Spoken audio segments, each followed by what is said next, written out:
lah, nak jungai gedegang jatuh atas kapek. Kawan tu mari pula nak buat lagu mana, fikir hak tu try, hak ni try, semua tak jalan. Bila semua tak jalan, guru dia kata apa? Guru dia pun bangun, Syekh Zakaria Kandahlawi, dia pi hujung kapek. Kan hujung kapek 4 persegi tu, jadi dia pegang hujung kapek tu. Ni adik nak tunjuk, dia pegang lah. Dia pun gulung. Benda tu makin dekat lah kan. Bila kita gulung, kerak, dekat. Dia pun ambil. Dia kata inilah sebenar cara musuh-musuh Islam mengendalikan kita, mengawal dan mengontrol minda dan akal kita. Memang dari sudut kekerasan fizikal macam kamu buat, ada hak nak terbang, ada hak nak lompat, ada hak nak tendang, ada nak berguling. Musuh-musuh Islam dah lama guna cara ni. Mereka guna cara kekerasan nak jatuhkan Islam, tak jalan. Mereka gunakan cara penipuan, tak jalan. Mereka gunakan cara peperangan, tak jalan. Mereka gunakan cara tu tak leh, cara ni tak leh. Tapi mereka fikirkan satu benda yang terbaik ialah mereka gulung otak dan akal kamu. Fizikal tak jalan dah, kekuatan tak jalan, tapi mereka main suntik cara halus, iaitu mengawal otak dan minda kita agar jadi terkeliru dengan agama dan Islam kita. Jadi dia duduk gulung otak dia, capai matlamat bagi dia. Bila kita gulung kapek ni, biasa kok belakang ke kok depan? Bila kita siap gulung tu, kita letak tu, hak nampak tu, hak dalam ke hak belakang? Hak belakang. Biasa hak bersih ni dalam ke hak berabuk tu hak belakang? Hak berabuk biasa hak belakang sebab dia duduk lapik bawah. Kadang-kadang hak luar ni nampak cantik. Bila buka bawah tu, lipas pun ada, cicak mapuh pun ada, pasir pun ada, debu pun ada. Jadi bila dia gulung-gulung tu, hak duduk alik atas tu hak jenis berdebu dah. Hak jenis kotor dah, hak jenis cemar dah. Tambah kita hak dosa banyak dah, dia pi gulung, hak jenis otak berdebu pula, dia akan makin mudah termakan dengan hasutan dia. Lama kelamaan kita jadi para pengikut dia. Kita pun dah mula was-was dengan agama kita. Kita pun dah mula syak dengan agama kita. Kita pun dah mula ragu-ragu, Islam ni betul ke tak? Islam ni awak payah sangat, agama lain mudah. Islam pasal apa kena semayang 5 kali, hak lain tak payah semayang, hak lain duduk depan patung, hak lain pergi gereja sekali seminggu. Dia start mari ayat-ayat lagu tu.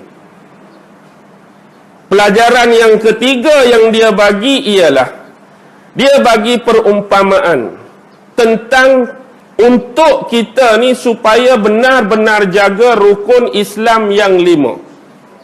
Sebab inilah amalan asas basic nak menentukan kita ni Islam ke kafir. Syahadah, semua orang ucap syahadah benar. Tapi hak nombor 1, jaga semayang, jaga zakat bila cukup haul dan nisab.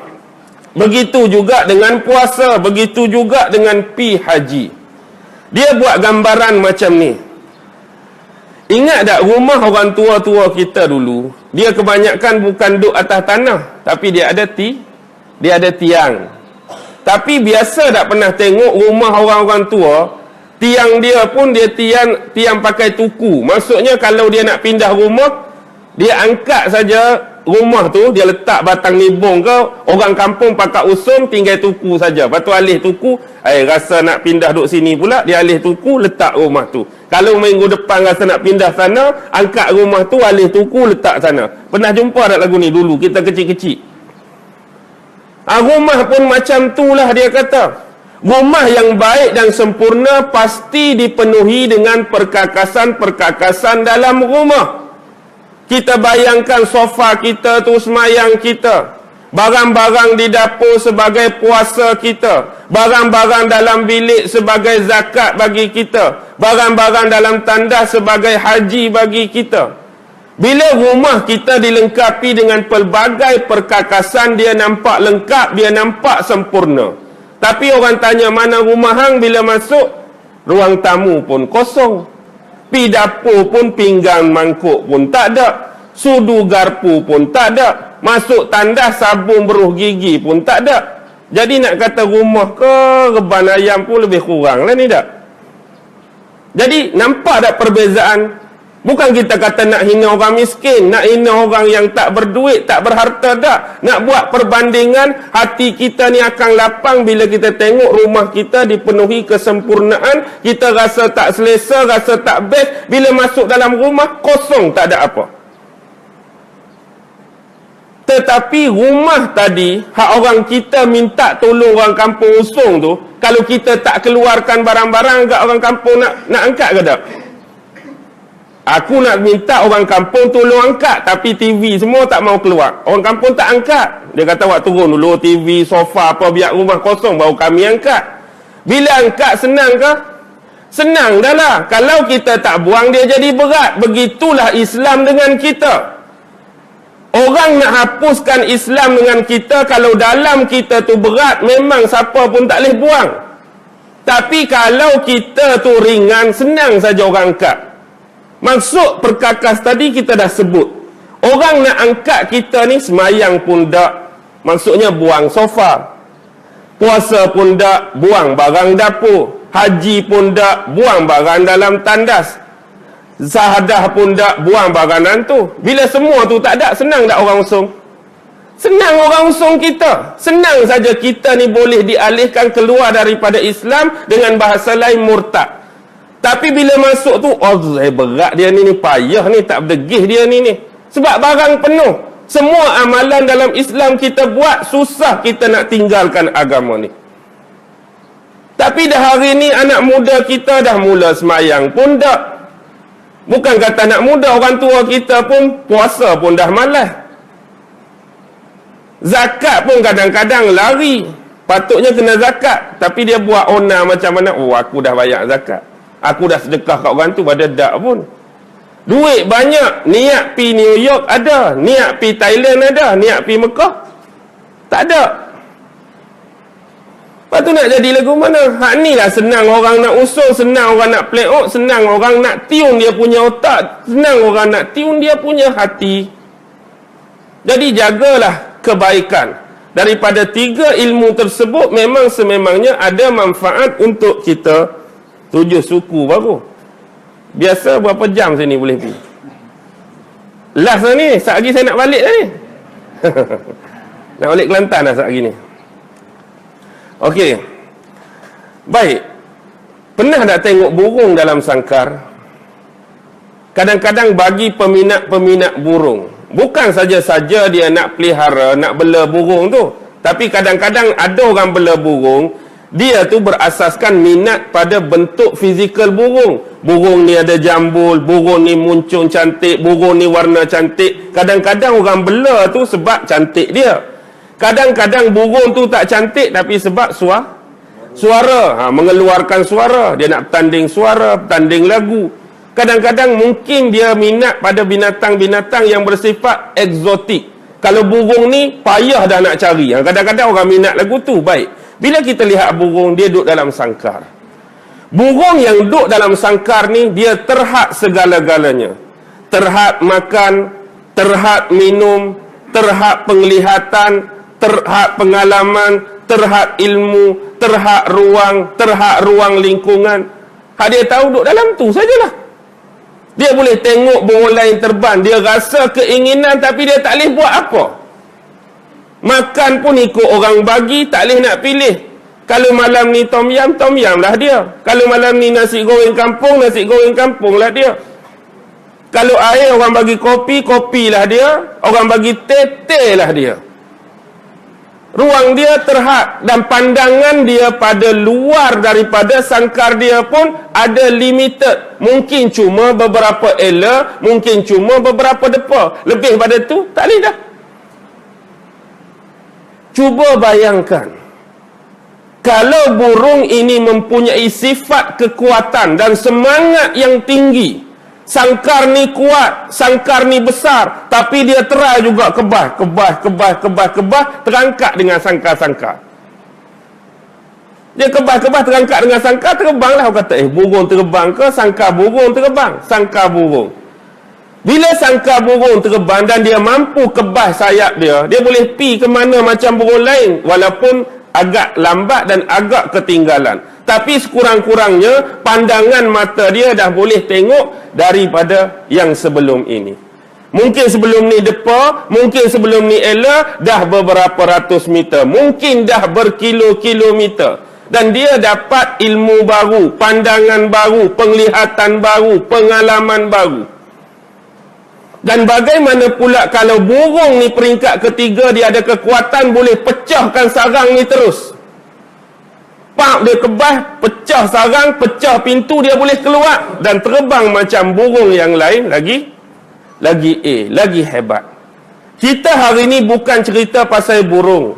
Kita hari ni bukan cerita pasal sangkar, tapi pasal hati. Hati tu laksana burung hak saya nak masukkan tadi, sangkar tu tubuh jasad fizikal kita. Kalau hati kita ni lembab, hati kita ni lemah, dia jadi lagu ni. Orang bagi makan apa pun apa, duduk dalam ni. Dia tak ada kekuatan jiwa. Nak mengaji pun malas, nak baca pun malas, nak baca Quran pun malas, nak berwirid pun malas. Kalau aku baca pun duduk dalam ni juga. Tapi orang yang punya hati yang kuat, hati ni kecil, tapi dia boleh arah anggota ni, dia boleh kebas tu terbang. Tak boleh ni, jahil ni, kena pi cari ustaz. Jahil ni, aku kena bangun berjalan pi cari tok guru. Jahil ni, tak tahu apa, aku kena pi cari ulama. Jahil ni, kena pi cari tok mufti. Jahil ni, kena cari tok qadi. Jahil ni, kena cari orang tu. Jahil kena cari orang ni. Dia gagahkan hati dia sehingga anggota dia mampu akad. Tak boleh duduk dalam rumah lagu ni bodoh sampai ketua. Tak boleh duduk dalam kampung ni, kena mengembara cari ilmu. Tak boleh duduk Terengganu ni, kena hijrah pi negeri lain. Faham? Orang hak boleh dah hati dia ni menguat, boleh bawa sangkar dia. Hak inilah yang akan berjaya dalam hidup.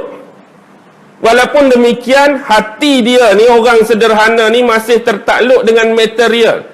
Hati dia ni, hak ilmu akhirat ada, ilmu dunia ada. Fikir pasal Tuhan ada, pisik pakai dunia ada.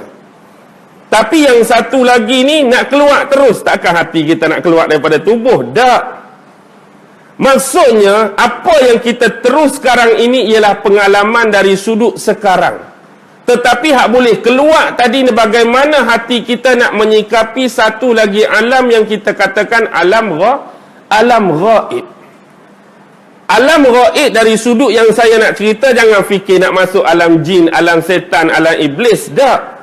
Alam ghaib ni sebenarnya, ilmu-ilmu alam ghaib, Quran dah tunjuk. Tapi kita tak berasa gaib sebab kita tak memahami. Contoh cerita-cerita, kisah-kisah dalam Quran. Nabi Adam sampai Nabi Muhammad, zaman kita kau ni. Semua keberadaan Nabi ni gaib pada kita. Maksud gaib, kita tak hidup zaman Adam sampai zaman Muhammad pun kita tak hidup. Cerita ni cerita lepas. Orang hak sempat dengan zaman ni ialah umat-umat mereka. Hak kenal Nabi Adam, umat dia. Hak kenal Nabi Isa, umat dia. Hak kenal Nabi Yusuf, umat dia. Kita gaib. Walaupun gaib, Allah tak biarkan kita ni jauh tersasar dari petunjuk dan hidayah. Allah cerita balik, nak suruh kita tahu apa yang dah berlaku sebelum kita. Jadi hati kita ni seolah-olah dibuka membawa kita ke satu dimensi lain untuk mengenali yang sebelum ni, ilmu-ilmu yang kita tak pernah hidup zaman tu. Kalau Allah tak buka, lagu mana agak-agak? Adakah sahabat akan tahu kisah Nabi-Nabi sebelum ni? Kalau wahyu tak turun, sahabat pun tak akan tahu. Apakah sahabat akan tahu kisah-kisah selain Nabi? Zulkarnain ke?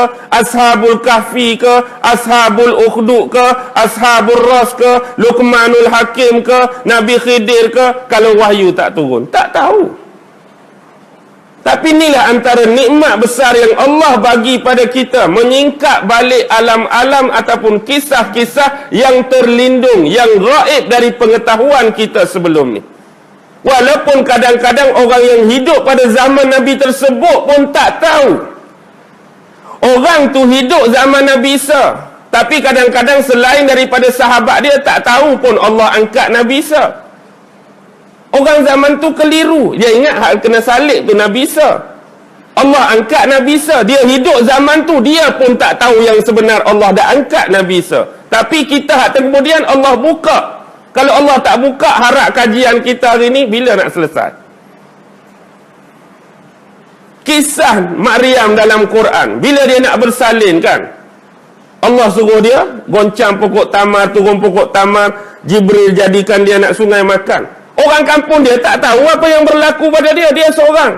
Tapi kita hari ni hebat, jadi boleh tahu pada hak hidup zaman dia. Ini yang kata nak suruh buka hati, inilah yang Quran ajar.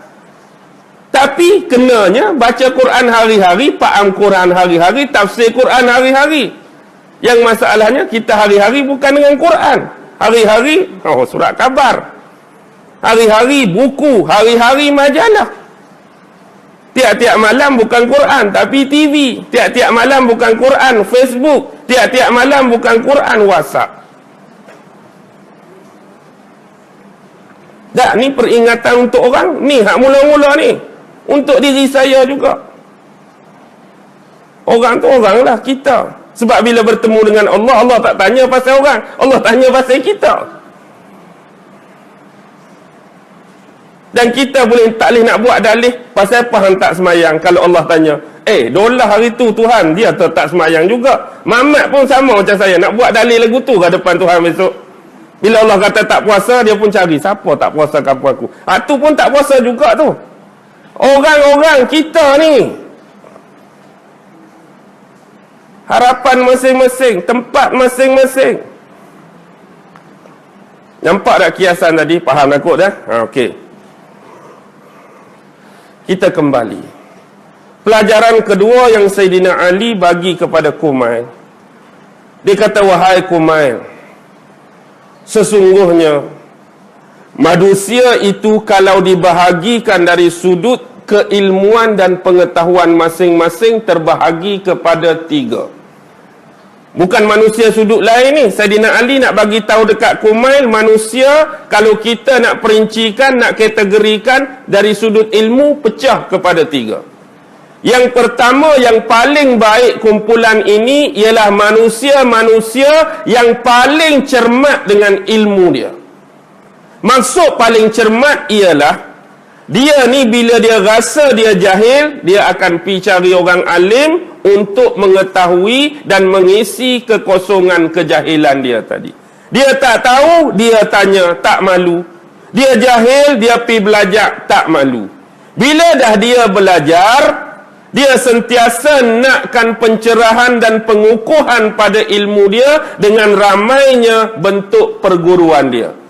Mungkin dulu dia belajar dengan tok guru ni, tapi dia baca, dia rasa tak puas hati, dia cari tok guru lain. Dulu dah belajar dengan tok syekh sekian-sekian, jadi rasa tak kemas, rasa tak puas hati. Betul dah ke ni? Betul. Okey, puas hati.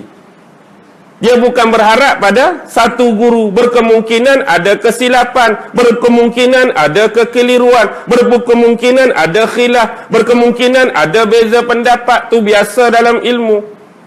Dan yang penting lepas dia dah kemas, dia rasa puas dengan ilmu dia, dia tak pernah lupa untuk mengamalkan dia. Dia jaga sungguh. Lepas dia amal, last sekali dia tolong pula sebarkan ilmu hak dia tahu, hak dia amal pada orang lain. Ni orang yang dikatakan paling cermat dengan ilmu dia. Kumpulan yang kedua lebih sederhana, iaitu di kalangan penuntut-penuntut dan pencari ilmu. Dia ni rasa tak puas dengan ilmu, rasa ghairah, rasa berahi, rasa hari-hari kena cari ilmu, hari-hari cari ustaz, hari-hari cari tok guru. Semata untuk apa? Untuk menambahkan ilmu dia, sekurang-kurang boleh jaga keselamatan untuk diri, keluarga, sahabat-sahabat dan saudara Islam yang lain. Sekurang-kurangnya lepas ayat Quran kata, ya ayyuhallazina amanu qu anfusakum wa ahlikum nara. Sekurang-kurang lepas. Jagalah diri kamu dan ahli keluarga kamu daripada api neraka. Sebab tu kena cari tok guru. Ulama kan sebut, kadang-kadang ibu dan bapa kita hanya mampu menyelamatkan kita daripada api dunia. Tetapi guru-guru kita berkemungkinan mampu menyelamatkan kita daripada api di di akhirat. Tu kena fikir. Walaupun kata-kata ni ringkas, tapi maksud dia dalam. Cari guru, cari ilmu. Jangan pernah rasa puas dengan ilmu. Kalau orang tu dah rasa puas dengan ilmu, maksudnya ada yang tak betul dia tu. Macam mana kita nak boleh rasa puas sedangkan benda tu tak cukup? Macam mana kita nak boleh rasa puas sedangkan benda tu belum banyak? Jadi orang yang dah rasa puas hati dengan ilmu ni, sebenarnya dia dah terpalit dengan fitnah-fitnah syaitan dan iblis. Jangan pernah ada rasa kita ni puas dengan ilmu. Tu yang penting. Belajarlah sampai masuk dalam lubang kubur ataupun liang lahat. Kumpulan yang ketiga ni, dia belajar tapi kita kata sambil lewa, sekali lalu, acuh tak acuh. Kadang-kadang dia terima, orang kata bahasa moden, tangkap muat apa yang dia dengar. Tok Guru kata lagu ni pun ya, Tok Guru kata lagu ni pun betul, Tok Guru kata lagu ni pun benar, Tok Guru kata lagu ni pun sahih. Dia tak ada dah unsur-unsur penilaian, nak saring, nak filter. Rasa pelik dah sikit ni. Pasal apa semayang sebelum ni 5 waktu jadi 3 dah ni? Dia pakai Tok Guru dia ni hebat lah, 3 gila. Padahal sebelum ni 5 dia tak rasa terkejut. 5 patut jadi 3 ni, rasa tak puas hati tak. Yang penting Tok Guru aku popular, Tok Guru aku soho, Tok Guru aku hebat, pakailah 3 pun. Dan kadang-kadang dia tak kira Tok Guru dia ni siapa. Hak Tok Guru lain putih pun dia ambil, hak Tok Guru lain hitam pun dia ambil, Tok Guru lain kelabu pun dia ambil. Faham betul tak? Tak payah kata siapa-siapa lah. Jadi dia ni kadang-kadang pencerahan, sumber tu kadang-kadang tak tahu. Bila orang tanya ambil mana ilmu ni, tak tahu. Tok Guru aku kata lagu tu lah.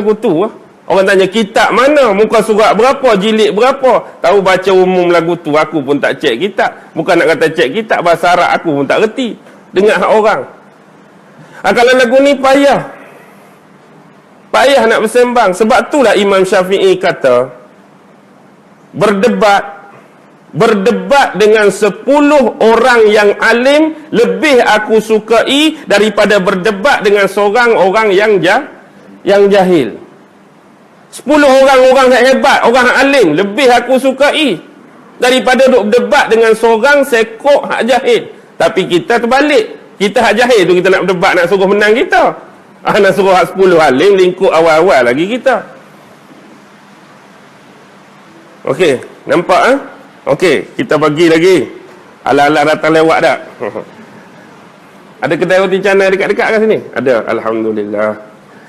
Baik, antara kisah kecerdikan Saidina Ali sebagai contoh. Pernah dengar tak kisah Saidina Ali menghakimi? Sebab bila jadi khalifah ni macam-macam kerja. Orang tu mengadu masalah, orang ni mengadu problem, orang ni ada kerja tu, orang ni ada kerja ni. Jadi ada beberapa kisah menarik untuk dikaitkan dengan kebijaksanaan Sayyidina Ali. Dia macam ni. Bila Sayyidina Ali jadi khalifah tu, dia dah pindah pusat pemerintahan ke khalifahan tak sama macam hak 3 sebelum ni. Hak zaman Abu Bakar masih stay macam Nabi di Madinah. Zaman Umar masih stay macam Nabi di Madinah. Zaman Osman masih stay di Madinah. Tapi zaman Ali ni, dia sudah mengalihkan tampuk pusat pemerintahan dia di Kufah. Kita tahu kan, Ali pun mati meninggal di Kufah. Jadi bila Kufah tu, ramai orang-orang ni, hak pedagang-pedagang, orang-orang hak sebelum ni tak pernah kenal Kufah, mula nak mengunjungi Kufah. Maklumlah dia dah jadi pusat pemerintahan baru bagi khalifah. Jadi nak katakan cerita, ada seorang pengembara. Dia ni datang daripada negeri mana? Wallahu alam. Baik. Kisah ini diriwayatkan oleh salah seorang periwayat yang bernama Zar bin Hubaish. Dia kata pengembara ni bila dia sampai di pinggir kota, tak sampai kota lagi, sampai di pinggir kota ni dia rasa penat. Dia tengok kenderaan dia, tunggangan dia pun nampak penat, dia nak berhenti sekejap. Jadi dia pun duduk melilau-lilau cari, dia jumpa satu pohon yang besar, satu pohon yang rendan. Dia pun duduk, turun, tambat kuda dia duduk berehat sekejap. Baru dia nak hilang lenguh, tiba-tiba datang lagi seorang pengembara dan penunggang kuda yang lain. Mari pula hak yang kedua, macam duk cari-cari tempat nak menyinggah jugalah. Tapi masa tu sebab tak ada label R&R lagi, jadi dia pun pi kat pokok tu jugalah.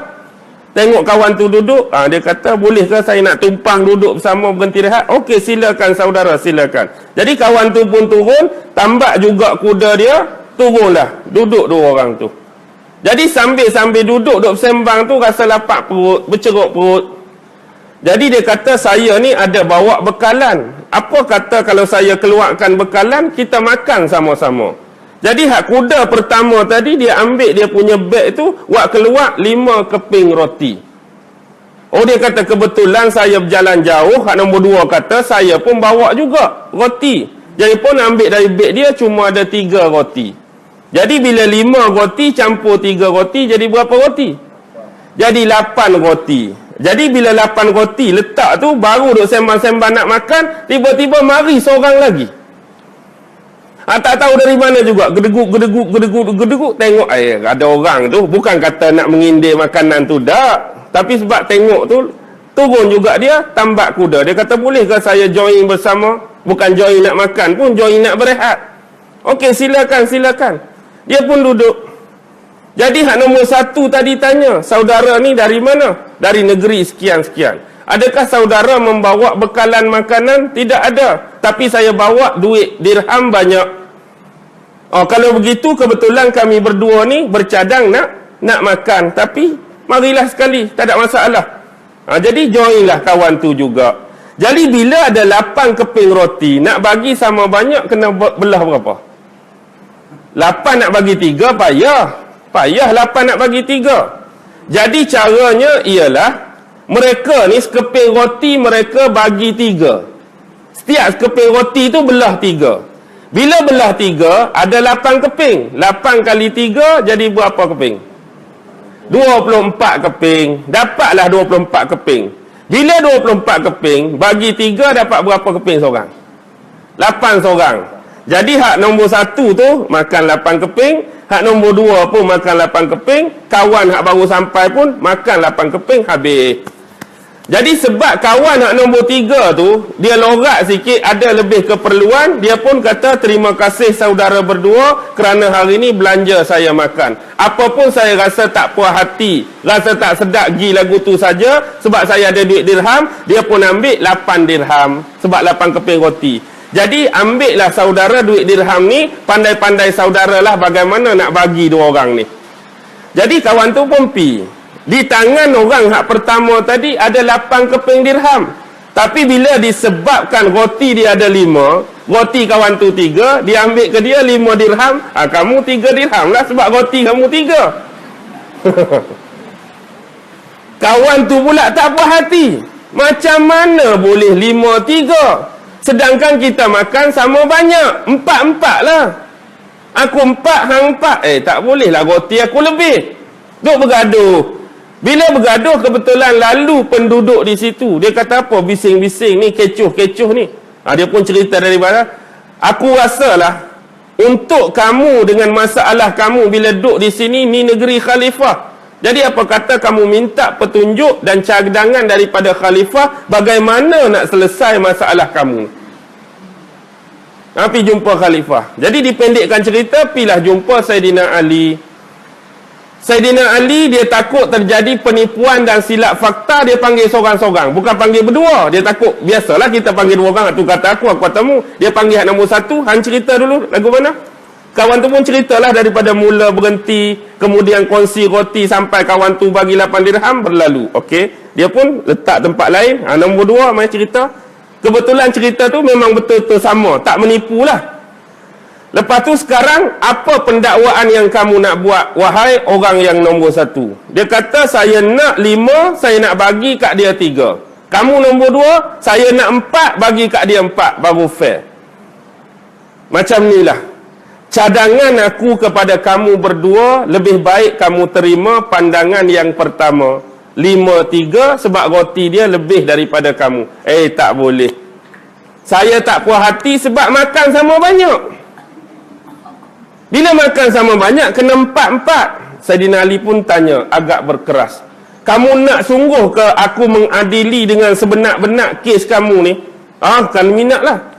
Hak betul sebenarnya bukan 5-3, bukan 4-4. Hak betul sebenar yang pertama 7 dirham, kamu yang kedua cuma 1 dirham. Lagu mana makin sikit pula ni? Cuba kamu bayangkan, roti dia berapa? 5, roti kamu 3.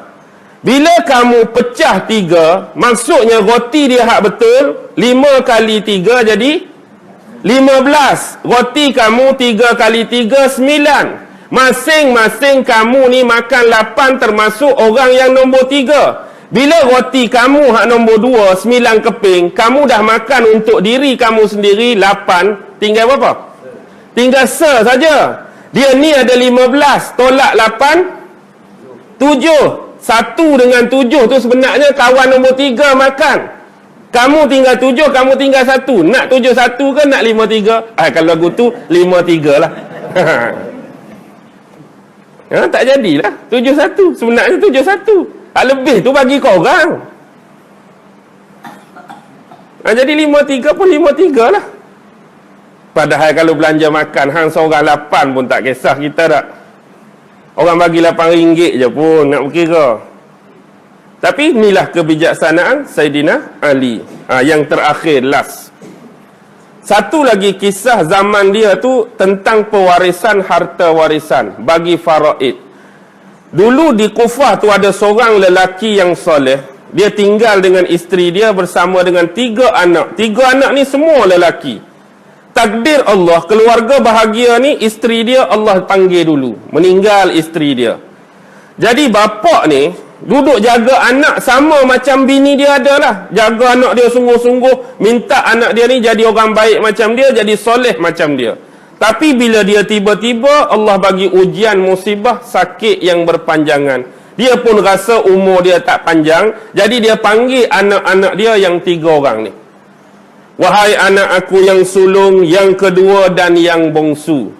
Sebelum ni bapa nak cerita keluarga kita cukup bahagia bila kita hidup berlima dengan arwah mak kamu dulu. Tapi bila mak kamu pergi pun bapa cuba jalankan amanah dan tanggungjawab ni samalah macam mak kamu hidup dengan kita. Tapi sejak bapa ni sakit berpanjangan, rasa umur bapa pun tak panjang, dan bapa pimbang, kalau bapa tak sebut benda ni, kamu akan bergaduh bercakaran pasal harta. Jadi bapa minta apa saja harta, bapa tak akan sebut jenis dia.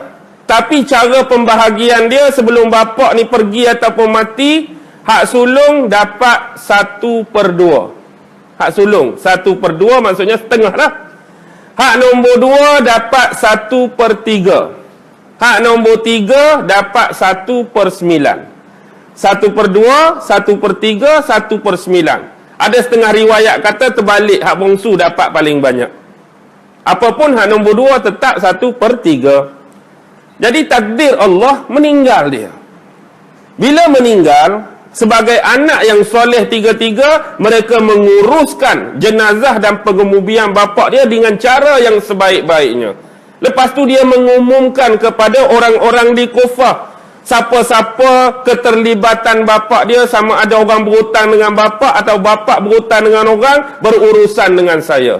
Mari orang tu kata bapa berhutang, mari orang ni kata bapa berhutang, gunalah harta-harta hak ada untuk lansai hutang bapa. Bila selesai dah semua hutang, tunggu beberapa waktu, tak ada dah orang mari tunaikan ataupun tagih tanggungjawab hutang ataupun kerja masing-masing. Dia pun duk bilang-bilang hak tinggal barang pewarisan ni cuma 17 ekor unta. Tu hak tinggal. 17 ekor unta nak bagi 3 orang. Payah ke senang? Unta ni bukan boleh jenis kerat-kerat. Kaki 4, kamu ambil kaki aku 3, aku potong kaki, payah lagu tu nyayo. Jadi 17 nak bagi 3. Jadi mintalah pandangan orang-orang yang terpercaya. Pakcik lagu mana ni bapak tinggal 17 ekor, nak bagi 3 orang. Bagi pula ditentukan dah setengah, 1/3, 1/9. Payah tak reti pakcik. Tanya orang tua tak reti. Tanya ulama'-ulama' tak boleh nak selesai. Tanya orang alim pun buntu. Dah sekali orang tua bagi pandangan, kita ada khalifah, Yang kita kenal dia ni alim, dia ni zuhud, dia ni warak, dia ni tidak mengkhianati. Pilah jumpa dia. Dia pun dia hantar utusan. Dia tak pergi jumpa sendiri, dia hantar utusan minta Saidina Ali ni datang ke rumah mereka menyelesaikan pewarisan masing-masing. Jadi Ali pun menunaikan hak terhadap rakyat yang nakkan bantuan dan pandangan dia, dia pun turun. Sebelum ni dia tak naik kenderaan, dia jalan kaki, tapi pagi tu dia naik unta dia. Kalau kita naik Mercedes dia, sekali-sekala sebulan start lah Mercedes kan. Dia naik unta dia. Bila dia naik unta dia sampai depan rumah tu, dia kata mana yang bertanggungjawab tu minta aku selesaikan masalah, keluarlah. 3 beradik. Dia pun tanya Abang Hak Sulung, bagaimana bentuk pewarisan yang bapa kamu nak? 1/3, 1/2, 1/3, 1/9. Tanya nombor 2. Betul ke bapak kata lagu tu? Betul. Nombor 3, betul ke bapak kata lagu tu? Betul. Jadi hak sebenarnya kamu berapa? 1/2. Kamu 1/3. Kamu 1/9. Jelas ha? Jelas. Tidak ada bangkit apa lagi? Ya, itulah pesanan arwah bapak.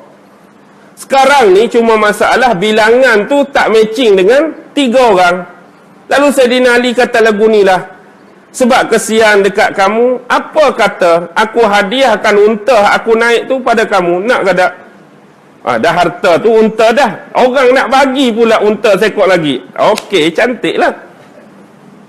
Bila cantik, 17 ekor campur hak Ali bagi jadi berapa?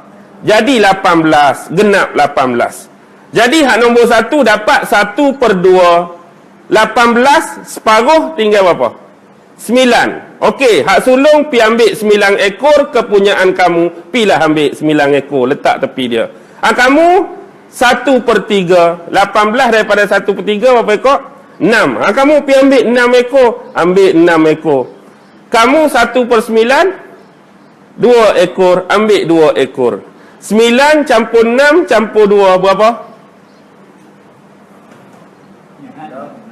17. Lebih lagi sekok. Tu memang unta aku pun. Aku ambil balik lah unta aku. Aku tumpang saja unta aku. Tu nak bagi senang kira untuk kamu. Dah dia tu unta aku memang nak ambil balik pun. Jadi payah sangat nak kira 17 ekor. Jadi senang lah. Kita tak terfikir ni sifir matematik luar biasa yang dikemukakan pandangan dia oleh Khalifah keempat, menantu junjungan besar Nabi Muhammad sallallahu alaihi wasallam. Nak berhenti kan nak lagi? Nak lagi? Cukuplah pukul 8 Alang-alang. Baik. Ni ada satu kisah berkenaan dengan seorang Nabi lagi Rasul.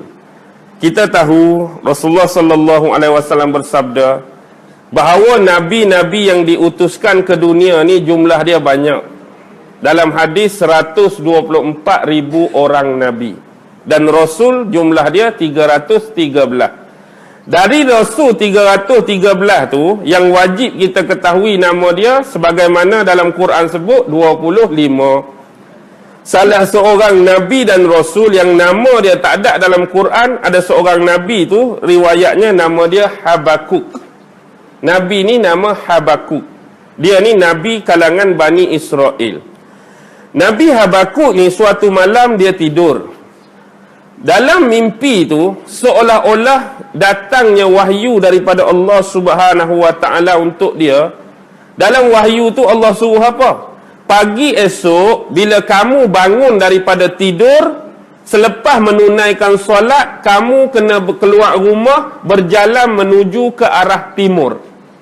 Lepas mayang tu, buka pintu rumah, tala ke arah timur. Bukan barat, bukan utara, bukan selatan.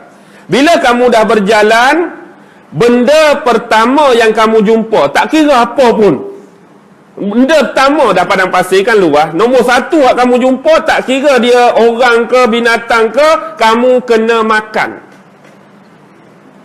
Bila keluar tu nombor 1 yang kamu jumpa, makan. Apa pun makan. Jalan lagi. Nombor 2 yang kamu jumpa, kamu kena tanam. Tak kira apa pun, tanam.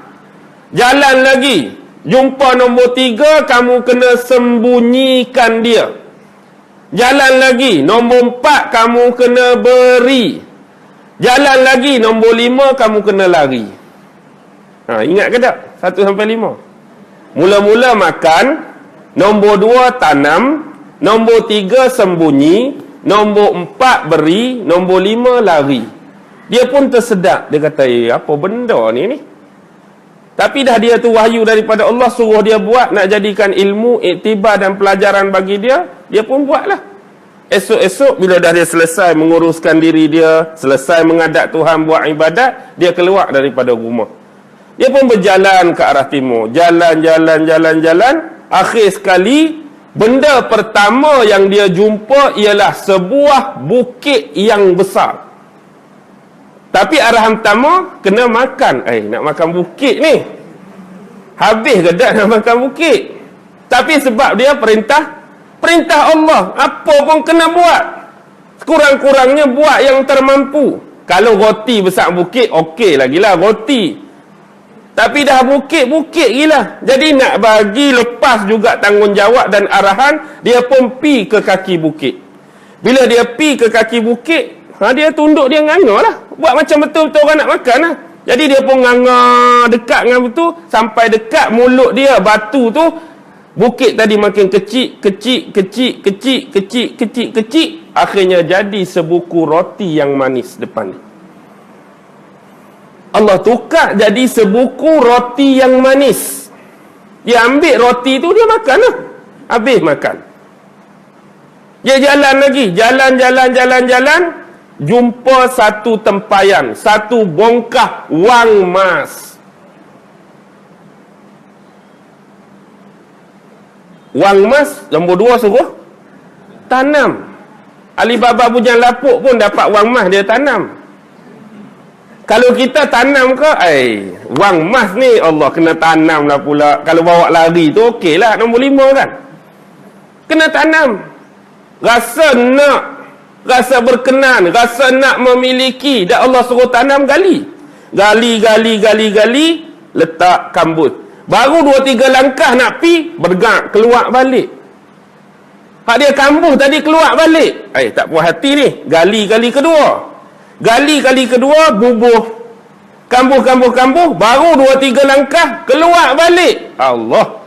Gali kali ketiga, kambuh kali ketiga, baru 2-3 langkah keluar balik. Apapun kita buat perkara ni sampai 3 kali saja. Dah dia nak keluarlah. Arahan dah dibuat, jalan. Nombor 3, Tuhan suruh apa? Sembunyikan.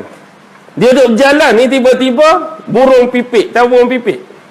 Burung pipit terbang, cemas. Muka burung ni cemas. Suruh musing. Last sekali pak hingga atas bau. Apa hal kamu burung pipit? Sebenarnya aku termengah-mengah ni, aku lari daripada burung helang. Burung helang tu duk kejar aku, nak makan aku. Boleh tak kamu tolong sembunyikan aku dalam baju kamu ke poket kamu? Tapi kalau burung helang tanya, jangan bagi tahulah. Okey, dia pun ambil burung tu sebab suruh sembunyi, letak dalam poket dia. Duk diam-diam sini. Tiba-tiba mari pula burung helang, hak duk ambat tadi. Wahai Nabi Allah, aku ni lapar sejak pagi tadi lagi. Jumpa burung pipit, kejar tak dan. Ada dia lalu kok ni tak? Janji dah kan? Janji dah. Tak ada tu. Tapi aku lapar sungguh. Jadi dia ada lagi bekalan roti dalam poket dia tadi hak tak habis. Jadi nombor 4 Allah kata beri. Ambil roti tu, ada roti ada. Gantilah burung pipit. Ambil roti makan. Last sekali dia lalu. Jumpa apa? Jumpa kawasan tempat pembuangan sampah. Sebab orang buang sampah, teruk sampah. Allah katalah, larilah dia. Lari, habis cerita. Balik semula rumah. Selesai dah. Tapi tak tahu apa benda. Malam tu dia tidur, sekali lagi Allah datangkan ilham, tafsiran-tafsiran bagi apa-apa perlakuan yang dia buat. Dalam mimpi dia, lagu mana? Yang pertama ialah makan, bukit. Makan di sini bermaksud keinginan yang kuat untuk mendapatkan sesuatu. Yang penting tagline bagi cerita ni, sabar. Memang kita nak buat sesuatu benda, pada awalnya kita nampak sukar, nampak payah, nampak susah, nampak besar, nampak tak mampulah, rasa tak boleh buat lah, rasa macam tak jadilah. Tapi bila kita try, kita cuba, kita buat juga, ligan juga, akhirnya bila kita kata tak mampu, tak boleh, berjaya sungguh. Rasa tak boleh lah 13A, kita jaga malam, pergi tuition, jaga malam, pergi tuition, tak ponting sekolah, dengar cikgu cakap, jaga semayang, boleh sungguh 13A. Apa perasaan masa tu? Perasaan dia mula-mula bukit, akhir sekali jadi roti yang manis, rasa puas sungguh. Allah, berbaloi sungguhlah usaha aku selama ni. Rasa kalau orang nak belanja makan pun tak lalu dah 13A ni. Makanlah nak makan apa, hati geduk-geduk nak bagi tahu kat mak ni 13A ni. Memang itulah dia jadi macam roti kenangan yang cukup manis. Bila benda yang sebelum ni kita rasa payah dan sukar, akhirnya berjaya kita bereskan. Nombor 2 ialah buat benda baik. Buat benda baik ni tak payah cerita kat orang, orang akan tahu dengan sendiri. Buat benda baik, tusuk dalam tanah. Bukan kata, tadi saya baru derma kat masjid 10,000. Saya nak bagi tahu saja, takut orang tak tahu. Tak payah lagu tu lah. Lepas tu jumpa dengan orang ni, saya baru derma kat pakcik tepi jalan RM50. Tak payah bagi tahu. Buat benda baik, duduk diam-diam. Maksudnya buat benda baik, tanam. Buat benda baik, tanam. Tapi benda baik ni, dia akan keluar sendiri. Orang akan cakap, dia tu baik sungguh, dia tu alim sungguh, dia tu soleh sungguh, dia tu bagus sungguh. Orang akan cakap. Tak payah kita nak labelkan, tak payah kita nak TV kan, tak payah kita nak iklankan, promosikan kebaikan kita. Benda baik ni memang orang akan nampak, dia akan keluar dengan sendiri. Jadi buat baik secara tersembunyi. Yang ketiga, bila orang minta kita ni simpan rahsia, jaga betul-betul amanah tersebut. Jangan buka rahsia orang, jangan buka aib orang, jangan buka amanah orang. Orang suruh jaga-jagalah. Ni lepas pada kawan tu lepas, sebenarnya mamat tu buka rahsia dia. Aku habat kat hang seorang saja. Lepas tu kawan tu pula habat, last kali mari kat dia pula. 40 orang dah. Hang jangan bagi tahu lah, padahal dia dah puncanya. Jangan rahsia orang, aib orang, walaupun nampak pada mata kita tak elok, dia minta kita jaga. Bila kita ni pandai jaga, dia akan jadi macam Nabi. Nabi ni amanah dia. Bila orang kafir musyrikin Mekah, kafilah ni, dia nak pergi jalan jauh, harta dia, barang-barang penting, dokumen-dokumen penting, dia bukan bagi kat Abu Jahal pun tinggal. Dia bukan bagi kat Abu Lahab, dia pergi jumpa Nabi. Dia sendiri hari-hari marah Nabi, hari-hari kutuk Nabi, hari-hari nak bunuh Nabi. Bila nak pergi meniaga, barang tu dia pergi kat Nabi, dia tak percaya kat Abu Jahal pun. Dia tak percaya kat Abu Lahab. Biar sampai tahap tu, bila seorang tu, aku tinggal dulu amanah kat ustaz tu, dia jaga sungguh. Kalau hang nak pergi, pergilah kat dia. Bila orang tahu kita baik, kita jaga, orang akan pergi. Bila orang start tahu kita buat khianat, orang tak percaya dah. Ceritalah apa ni, dulu aku melakukan kesilapan. Buat ayat baik, tak payahlah. Yang keempat, sekadar kemampuan yang kita perlu dan boleh bagi-bagi. Dah ada masa tu separuh roti lah. Dah kata masa tu ada sekupang, orang minta derma pun sekupang lah. Masa tu ada nasi sebelah, orang lapak nasi sebelah lah. Tu je mampu ada. Kurang-kurang jangan menghampakan orang lain kalau kita tu ada dan memiliki sesuatu yang lebih dari keperluan kita. Ni kita lebih-lebih dah, kalau boleh suruh orang bagi lagi kat kita, bukan kita nak bagi kat orang. Akhir sekali ialah tempat mengumpat tu, tong sampah tu. Bila kita lalu satu-satu kawasan, dengar-dengar orang duk cerita hal orang. Orang duk mengumpat pasal orang. Tak payah duduk lah. Kita ni bukan tak payah duduk, pi sambung cerita tu. Orang duk cerita mamat tu, kisah dia zaman muda-muda lagu ni lah. Akan kawan ni pun, aku pun rasa lagu tu juga. Kita pi duduk, banyak lagi hakmu tak tahu mamat ni. Ni aku nak cerita ni, mamak ni gini, mamak gini. Dia pergi tambah pula. Tak payah duduk tempat aku tu, tinggal. Tempat tu, gambaran dia apa tadi? Tu, tong sampah. Bila tong sampah, mulut tu hak busuk-busuk lah. Lari. Kita hari ni jadi tempat sembang. Kadang-kadang kalau jiran tu ada gerai pula bawah pokok mangga depan rumah dak. Sambil-sambil cari kutu, sambil-sambil minum kopi tu. Cerita Kak Melah keluar, cerita Kak Senah keluar, anak Kak Bedah jadi lagu tu, anak Kak Melah jadi lagu ni, macam-macam cerita. Kadang-kadang kita cerita tu, kita katalah tak ada niat nak mengumpat, kadang-kadang nak suruh beringat takut anak kita jadi lagu tu. Tapi bila dah sebut nama cerita macam-macam ni, dia akan jadi lebih ke dia akan jadi kerak dah? Dia akan jadi lebih lah, macam-macam keluar lah.